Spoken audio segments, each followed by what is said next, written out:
Welcome to Burlap Teachers. Enjoy the video. In this video, I will show how to make potato mushroom soup step by step.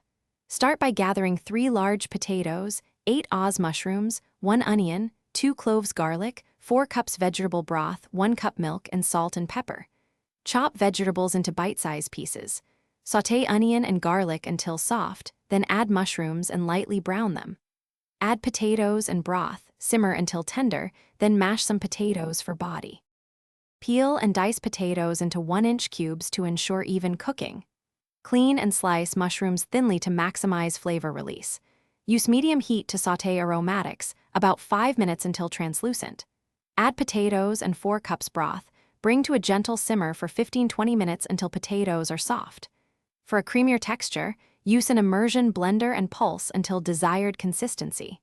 Taste and adjust salt, pepper, and herbs. Finish with a splash of milk or butter. If you're enjoying this guide, please subscribe, like, and share with friends to support the channel and get more recipes.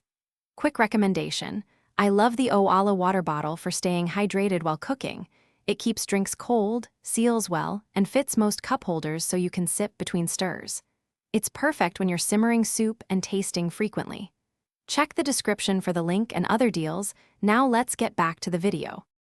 Serve potato mushroom soup hot with your choice of garnish like chopped chives, grated Parmesan, or a drizzle of olive oil. To store, cool to room temperature, then refrigerate in an airtight container for up to 4 days or freeze for up to 2 months. Reheat gently on low, stirring to prevent splitting. For added depth, roast mushrooms first or finish with a squeeze of lemon to brighten the flavors for serving. Thanks for watching. Consider subscribing if this video helped you.